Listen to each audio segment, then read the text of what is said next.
Hey guys, it's Mike with another Gilded Guardian Spotlight video. Today we're going to take a peek at Grisell. I've been waiting to pull one that just used a normal 5-star, but I haven't pulled her in a very long time.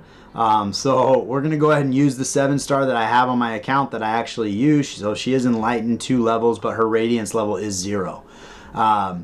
We got her outfitted in gear here where she's at 562, so she's actually underpowered compared to where we'd like her to be. We're trying to get between 600 and 650,000, so she's slightly under where we want to be.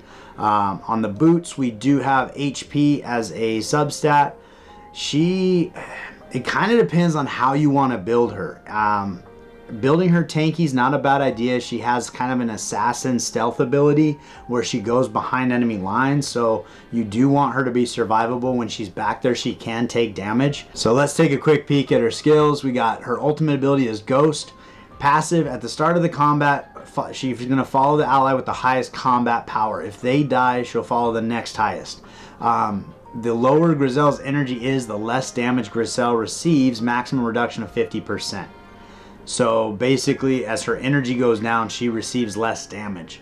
Her active part of this ability is she's going to spend a minimum of 650 of her energy to completely refill the ally's energy. So as the ally's energy is filling, she's going to spend a minimum of her 650 to fill their tank, bringing her energy down so she's taking less damage. So it's kind of complicated, but not really. So basically, she's going to follow your top ranked player around and make them do their ultimate ability twice as often. Menacing Glance is a crowd control ability. It's going to target a random enemy and deal 225% of attack as magic damage and causing fear for 3 seconds. This feared target will run around unable to attack. So this is kind of her assassin ability where she'll pick a random enemy, go to them, hit them with a pretty hard hit with 225%. We're all the way up at 275, and then they're going to cause fear. So for 3 seconds, they're basically out of the fight. So this is a pretty sneaky good ability here because A, it can kill somebody if you build her with a lot of attack, and B, for 3 seconds they're basically useless. So it's kind of taking somebody out of the fight. Hide and Seek is her other crowd control. She's going to teleport behind the enemy with the highest attack, dealing 225% of attack as magic damage and causing stun for 3 seconds. Grisell will then teleport back to her original position. So again, this is kind of like an assassin ability. She's going to go to the person with the highest attack. Now, if you're up against a Drizzt or somebody like that in arena, that's going to be a great counter to that ability. And you would, if you built her with a lot of attack, she's probably can take that Drizzt out in maybe one hit. But also, she's providing a 3-second stun on that character that for 3 seconds, they're not going to be doing any damage. So that is a pretty sneaky good ability too. So her passive ability is Psychic Link. She's going to create a link between herself and an ally, and that ally that she's following is going to recover 50% of her attack every 12 seconds. So she's going to have the ability to heal up one of your allies. So it's kind of a little bit of durability. She's obviously not going to be able to heal your entire team because she's only pairing up with one ally. But on the free-to-play account, I have her following Tuskrog around. And I didn't realize she was actually providing heals for him. So I'm glad I'm looking at her kit right now because I'm learning something too. So she is going to help keep the ally she's following topped off with health and heal them along the way. Now, in one-on-one battle, I don't know if she will heal herself and link to herself because she'll have the highest power.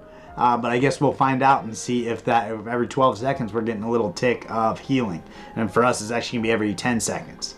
So that is her ability. So coming back to her gear here, I think durability is a big thing. You do want her to be durable, but if you could get her in attack boots and keep her alive, that would probably be the way to go because those heals are based on her attack. Not to mention her individual targeting is going to be dealing 250% of her attack as magic damage. And that's something to keep in mind too as far as the magic damage aspect of it. Just so when you're doing reflection of magic damage, stuff like that would potentially affect her in a negative way. So I think ideally you'd probably put her in attack boots. I don't think I have any. I think I'm stuck here with the HP. I'm still working on my gear. Just kind of unlocked tier 6 not too long ago. Still working on getting all the pieces upgraded.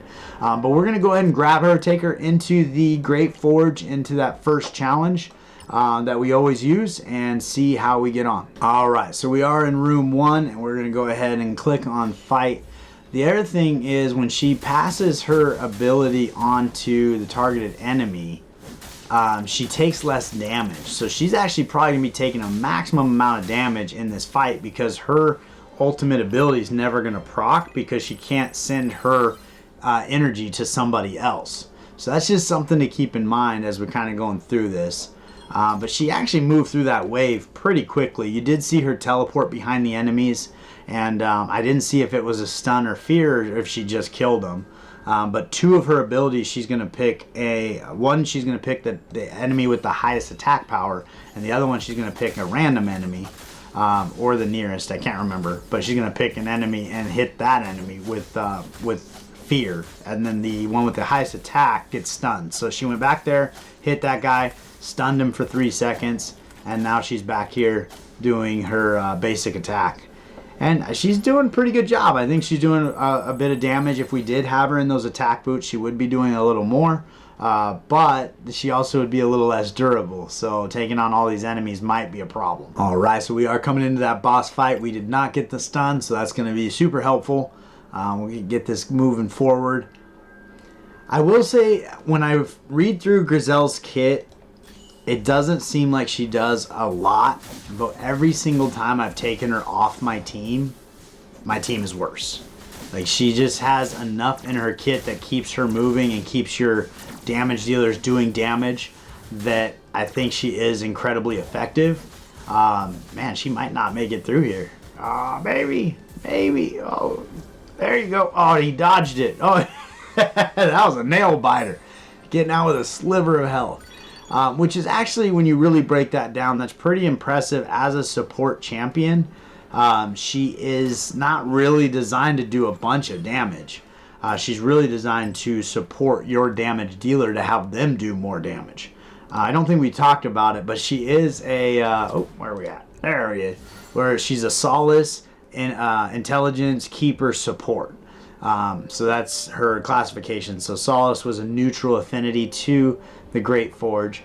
Let's jump out into the Token Trove and see how she's doing on the market.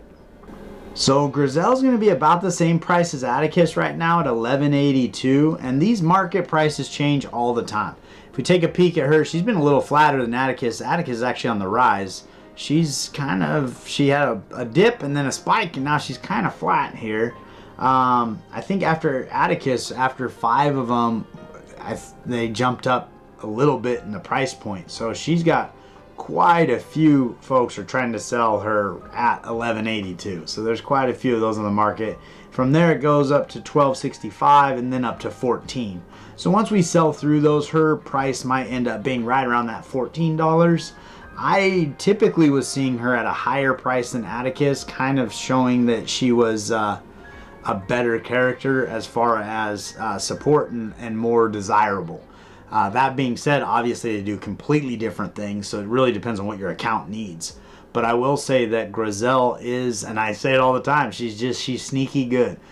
She doesn't do a lot of damage, and she doesn't do a lot of healing, but she does a little bit of everything. And the crowd control are single targets, so you wouldn't think they would be that good. Like when we look at Tybor and all his single target crowd controls, it's really not that effective. But somehow with her, and then keeping your damage dealer doing more damage, she just does a lot for you. So I think that's about what I have on Grisell. I think she currently, as far as the core legendaries in the game, is probably the best. She's the one I see used the most. But again, like comparing her to Atticus or Inara is kind of a weird comparison because they just do completely different things. I think Grisell is going to help you out significantly in the early game, mid game, and even into the end game as it sits right now.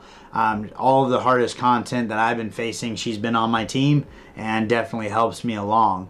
You do get a Grisell after 7 days. She's your 7-day reward before you move into Tala Sundays, which have now become Oxalis Sundays. But that gets you started on the right foot. So hopefully you found that beneficial, going through her kit and kind of looking and seeing exactly what she did. I appreciate you spending the time with me today, and I look forward to seeing you next time.